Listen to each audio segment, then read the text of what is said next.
ಓಹೋ ಅಂದ್ಕೋತಾ ಇದ್ದೆ ಇಷ್ಟೊತ್ತಿಗಾಗಲೇ ಅರ್ಪಿತಾ ಬರಬೇಕಾಗಿತ್ತು, ಯಾಕೆ ಬಂದಿಲ್ಲ ಅಂತ. ಇದೇನಿದು ಗನ್ ಹಿಡಿಯೋ ಕೈಯಲ್ಲಿ ಹೂವು ಹಣ್ಣು? ಬದಲಾವಣೆ ಜಗತ್ತಿನ ನಿಯಮ. ಮಗಳ ಮದುವೆ ಅಪ್ಪನ ಜವಾಬ್ದಾರಿಗಳಿರ್ತಾವಲ್ಲ. ಓಹೋ ಬೀಗತನಕ್ಕೆ ರೆಡಿ ಆಗಿದ್ದೀರಾ ಅಂತ ಆಯ್ತು. ನಾಳೆ ಅದು ಮಗಳ ಮನೆ, ಹೋಗೋದು ಬರೋದು ಇದ್ದೇ ಇರ್ಬೇಕಲ್ಲ. ನೋಡ್ರಪ್ಪ ಆರ್ತಿಯವ್ರ ಭಾಗ್ಯನ, ಅಲ್ಲಿ ಸೂರ್ಯ ಅವ್ರನ್ನ ಬಿಡ್ತಿದ್ದಾರೆ, ಇಲ್ಲಿ ಮಗನ್ ಮದುವೆ. ಒಟ್ಟಲ್ಲಿ ಸಂಭ್ರಮ ಪಡೋದಕ್ಕೆ ಎರಡೆರಡು ವಿಷಯ. ಮಗನ ಮದುವೆ ಅನ್ನೋದು ಯಾರಿಗಿರಲ್ಲ, ಇನ್ನು ಡಿವೋರ್ಸು ಆದಾಗ ತಾನೇ ನೋಡ್ಕೊಳ್ಳೋಣ. ಇದೇನಿದು ಚಿದಂಬರಂ, ನಿಮ್ಮ ಮಾತಿನ ದಾಟಿನೇ ಬದಲಾಗ್ತದೆ. ಅಪ್ಪ ಮಗಳು ಇಬ್ರು ಸೇರಿ ನನ್ನ ವಿರುದ್ಧನೇ ಪಿತೂರಿ ಮಾಡ್ತಿದ್ದೀರಾ ಅಥವಾ ಇಬ್ರು ಬೇರೆ ದಾರಿ ನೋಡ್ಕೊಂಡ್ರಾ?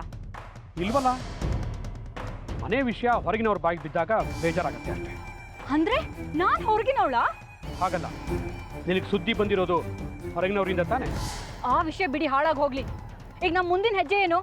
ಅಲ್ಲಿ ಗಂಡ ಹೆಂಡತಿ ಇಬ್ರು ಜಗಳ ಆಡ್ಕೊಂಡು ದೂರ ಆಗ್ತಾರೆ. ಸೂರ್ಯ ಒಂಟಿಯಾಗಿ ನರಳ್ಬೇಕಾ? ಆರ್ಥಿಕತೆ ಏನು? ನೋಡು ಅರ್ಪಿತಾ, ಅದಕ್ಕೆ ತುಂಬಾ ಸಮಯ ಇದೆ. ಅದರಲ್ಲಿ ನಿನ್ನ ಪಾತ್ರ ಏನೋ, ನೀನೇನು ಮಾಡಬೇಕು ಅನ್ನೋದನ್ನ ಹೇಳಿ ಕಳಿಸ್ತೀನಿ. ಈಗ ಸದ್ಯಕ್ಕೆ ನಾನು ಮಗಳ ಮದುವೆಯಲ್ಲಿ ಬ್ಯುಸಿಯಾಗಿದ್ದೀನಿ. ಬಾಯ್.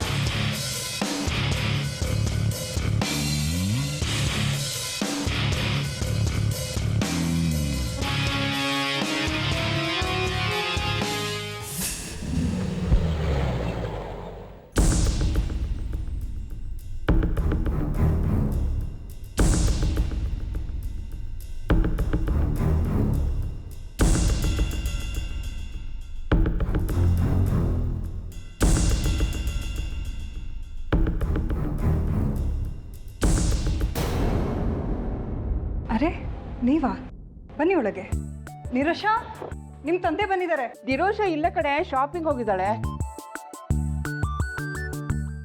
ಚಿದಂಬರಂ ಅವರು ಕೂತ್ಕೊಳ್ಳಿ. ನಮಸ್ಕಾರ.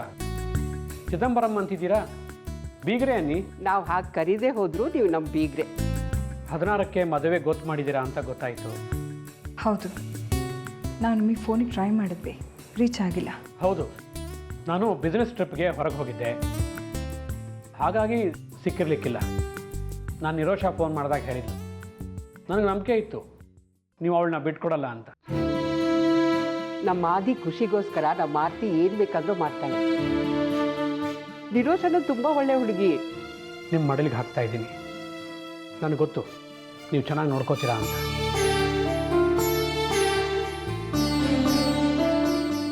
ತಾಂಬೂಲ ತಗೊಳ್ಳಿ. ಈ ಫಾರ್ಮಾಲಿಟೀಸ್ ಎಲ್ಲ ಬೇಕಾಗಿರಲಿಲ್ಲ. ಹಾಗಂದ್ರೆ ಹೇಗೆ? ಗಂಡಿನ ಕಡೆಯವರು ನೀವು. ಇದೇನು? ಸಣ್ಣ ಕಾಣಿಕೆ, ದಯವಿಟ್ಟು ಬೇಡ ಅನ್ಬೇಡಿ. ದುಡ್ಡು ಖಂಡಿತ ಬೇಡ. ಪ್ಲೀಸ್ ಸ್ವೀಕರಿಸಿ. ಹಾಗೆ ನೋಡಿದರೆ ಹೆಣ್ಣು ಹೆತ್ತವನು ನಾನು. ಪೂರ್ತಿ ಜವಾಬ್ದಾರಿ ನಾನೇ ತಗೊಂಡು ಮದುವೆ ಮಾಡಬೇಕಾಗಿತ್ತು. ನಿಮ್ಮ ಮಗಳು ನಮ್ಮ ಮಗಳು ಅಂತ ಈ ಮನೆ ಕಾಲಿಟ್ಟಾಗಲೇ ನಾವು ಒಪ್ಕೊಂಡಿದ್ದೀವಿ. ಅವಳು ಸಂಪೂರ್ಣ ಜವಾಬ್ದಾರಿ ನಮ್ಮದು. ಮದುವೆ ಖರ್ಚು ವೆಚ್ಚ ಹೇಗೋ ಹೊಂದಿಸ್ಕೊಂಡಿದ್ದೀವಿ. ನನ್ನ ಮಗನ ಮದುವೆಯನ್ನು ಹೊರೆ ಇಲ್ಲ. ಅಷ್ಟು ಮೀರಿ ಬೇಕು ಅಂತ ಅನಿಸಿದ್ರೆ ನಾವೇ ನಿಮ್ಮನ್ನು ಕೇಳ್ತೀವಿ. ಆದರೆ ದಯವಿಟ್ಟು ಈಗ ಈ ದುಡ್ಡು ಬೇಡ. ಈಗ ನಾವು ಅದನ್ನು ತೊಗೊಂಡ್ರೆ ವರದಕ್ಷಿಣೆ ಲೆಕ್ಕ ಆಗಿ ಹೋಗುತ್ತೆ.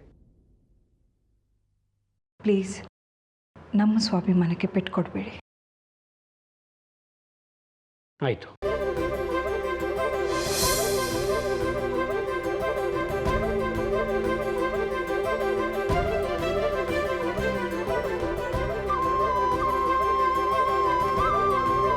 ಒಂದು ವಿಷಯ ಹೇಳ್ತೀನಿ, ತಪ್ಪು ತಿಳ್ಕೊಬೇಡಿ.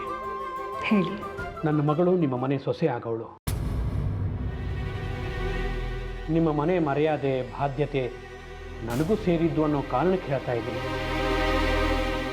ಅಂತ ಮರ್ಯಾದೆ ಹೋಗುವಂಥದ್ದು ಏನಾಗಿದೆ?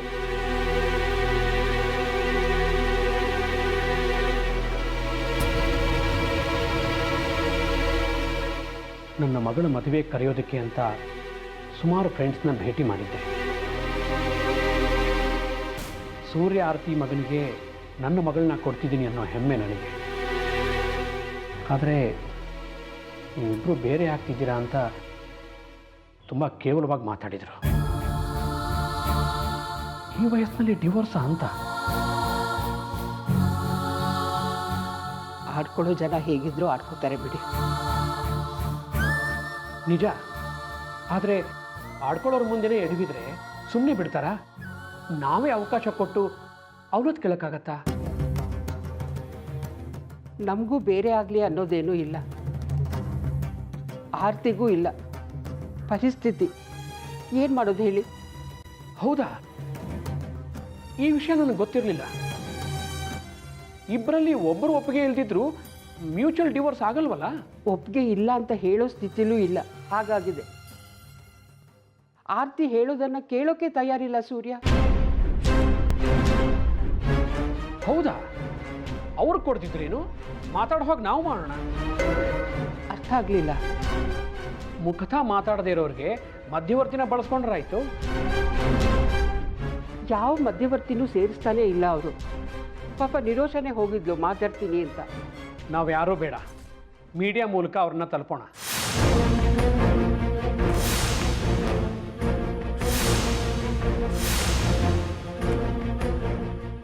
ಮೀಡಿಯಾನ ಬೇಡ, ಬೀದಿಗೆ ಬಂದ್ಬಿಡುತ್ತೆ ವಿಷಯ. ಯೋಚಿಸಿ ನೋಡಿ, ನೀವು ಮೀಡಿಯಾಕ್ಕೆ ಹೋಗಿ ಇಲ್ಲಿ ನಡೀತಿರೋದು ಹೇಳಿದರೆ ಖಂಡಿತ ಹೆಲ್ಪ್ ಆಗತ್ತೆ. ಜೊತೆಗೆ ಮೀಡಿಯಾಕ್ಕೆ ಹೆದರಿ ಸೂರ್ಯ ಡಿವೋರ್ಸ್ ಬೇಡ ಅನ್ನಬಹುದು. ಸಂಸಾರ ಸರಿ ಹೋಗುತ್ತೆ, ಮದುವೆನೂ ಸುಸೂತ್ರವಾಗಿ ನಡೆಯುತ್ತೆ. ನೋಡಿ, ನನಗೆ ಸಾಕಷ್ಟು ಜನ ಮೀಡಿಯಾದವ್ರಿಗೆ ಗೊತ್ತಿದ್ದಾರೆ. ಅವ್ರನ್ನ ಬಳಸ್ಕೊಳ್ಳೋದಾದರೆ ನಾನು ಇದರ ಉಸ್ತುವಾರಿ ತಗೊಳ್ಳೋಕೆ ಸಿದ್ಧವಾಗಿದ್ದೀನಿ. ಡಿವೋರ್ಸ್ನಿಂದ ತಪ್ಪಿಸ್ಕೊಳ್ಳೋದಕ್ಕೆ ಇದೊಂದು ದಾರಿ ಇದೆ. ಯೋಚನೆ ಮಾಡಿ ನನಗೆ ಹೇಳಿ. ಬರ್ತೀನಿ.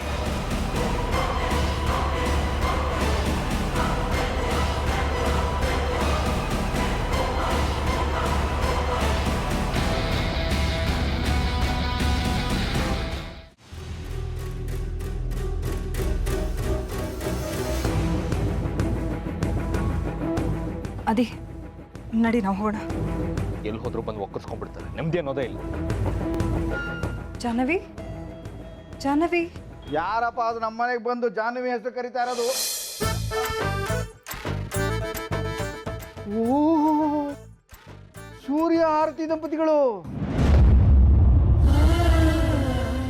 ದೂರ ಆಗೋದಕ್ಕೆ ಕಾರಣವೇ ಸಿಗ್ತಾ ಇಲ್ವೇ? ಶ್ರೀನಿಧಿ ಜಾಹ್ನವಿ ಅವರಿಲ್ವಾ? ಎಲ್ಲಾರ್ಗೂ ಸ್ವಾತಂತ್ರ್ಯ ಬೇಕು. ಬೇರೆ ಆದ್ಮೇಲೆ ಜೊತೆಗಿದ್ದವ್ರ ಬೆಲೆ ಗೊತ್ತಾಗೋದು.